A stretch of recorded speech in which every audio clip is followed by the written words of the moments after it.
Hello guys, we are back again with One Football as they cover the biggest tournament in the world. Of course, it's the Football World Cup. And that's not all. One Football are going to be providing you with in-game live ticker information. They're also going to be telling you the head-to-head results between the two teams for the last 5 years, along with all the usual lineups and much, much more.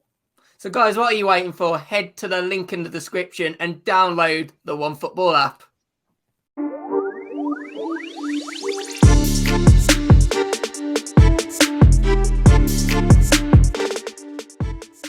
Hello everybody and welcome back to Sweet and Sour Soccer, and we're just going to be speaking about today England versus the United States. Of course, two countries who have been on the same side in many times in history if we go back. But of course, on Friday, it is the 2022 World Cup and they will be coming against each other.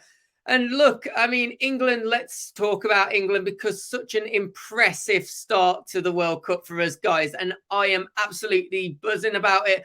A lot has been said about Gareth Southgate and his tactics going into the tournament, but he did get it right, you have to feel. US, on the other hand, they did lead against Wales, and it was actually really maybe down to the fact that Wales just did not come out in that first half. Second half looked really impressive, didn't they, Wales? And USA managed to hang on in the end. It was Wales that were the aggressor later on to that draw. But they did show some decent signs of football throughout the game. And of course, they will still be hopeful of claiming that second place position. Now, to do that, they may need to pull off a shock result against England. Guys, let me, as always, when I do finish the videos, let me know your thoughts in the comments. And please do subscribe to the channel if you are new here and do hit that like button as well. And let's get into this match preview in more detail. And starting off with England, I want to speak about us because it was a massive 6-2 victory against Iran. And to be honest, I think we looked really good. And I think it was the best I've actually seen us play under Southgate. Firstly, Southgate, thank you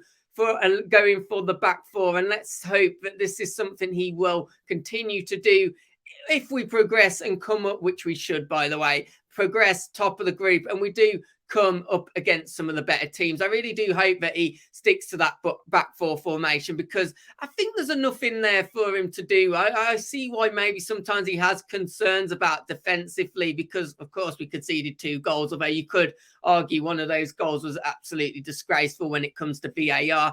You can see why maybe he does sometimes feel we need to be a bit more defensive, but I think there's options there. You can sit Declan Rice right in front of that back four, and you can use Bellingham, who can get forward but also do defensive duties. So even against the bigger teams, I do hope we stick to the back four. But when it comes to this game, I'm expecting nothing else but the same formation. And when it comes to the players as well, it's really interesting because those players that came on as substitutes, you're talking Foden, Rashford, and obviously Jack Grealish as well as Callum Wilson, all did really good accounts for themselves. And to be honest, you think even if he made a few changes, you would really hope that this team should be able to overcome the US. I don't see Gareth taking any chances. And I think based on how well this starting 11 played, I think he'll go with the exact same team. I really do. And we might see a mass change again if the starting 11 can get the job done. And you can't really argue about that. Of course, it does mean there are some minor questions at the time of recording whether Harry Kane will be fully fit, but as far as we're aware, he will be. And of course, Maguire went off with illness, so there's questions around him. There's also going to be interesting to see, could we see the introduction of James Maddison into the game at some point? Will he be fit enough?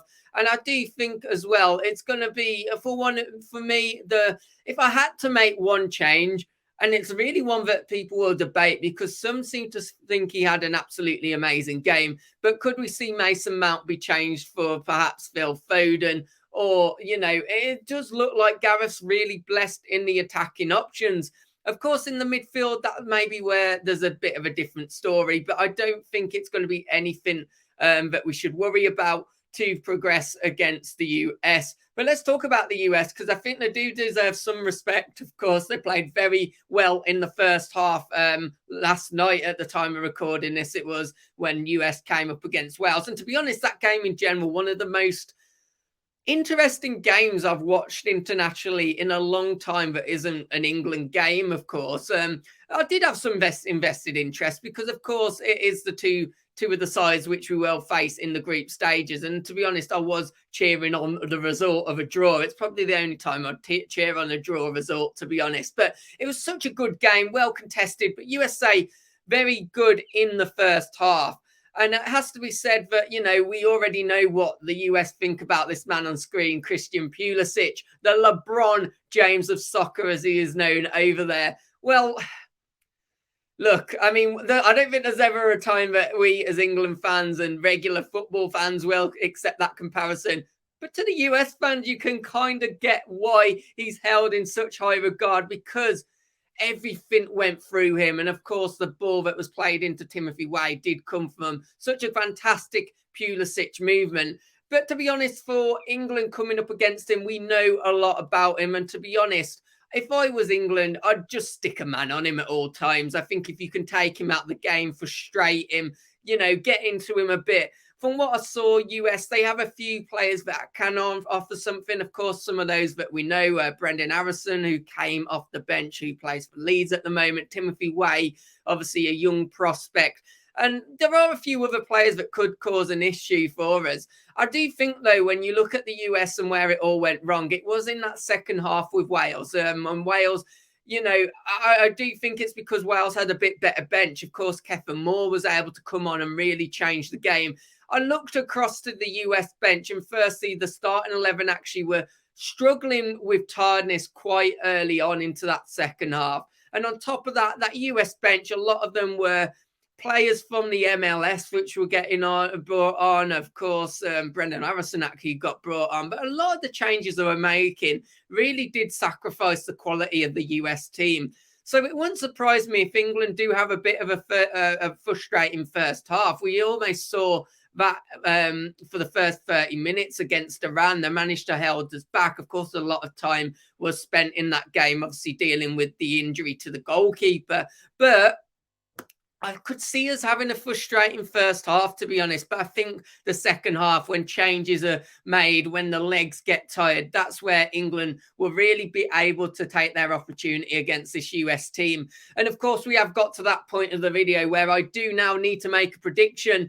And I think I'm going to...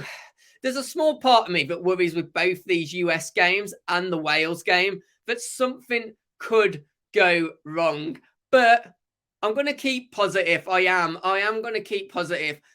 I'm going to give the US a goal. I think US score, and I think they will score. And it wouldn't even surprise me if it was like a goal to get it to go to 1-1 or something crazy like that. But I do think in the second half, we've seen the strength in the substitutions that we have, especially going forward. And I do think that'll be a bit too much for the USA. So I am going to go for England to win it. And I am going to say a 3-1 victory in this one. Guys, let me know your thoughts. Get those score predictions down in the comments as well. Let me know your starting 11s. And as I said at the start of the video, or near the start of the video, if you've not done so already, hit that like button and please do subscribe to the channel. And hopefully we'll catch you on the next preview. The Wales preview will be next before the Wales game. So come back for that one. Catch you on the next one. Goodbye.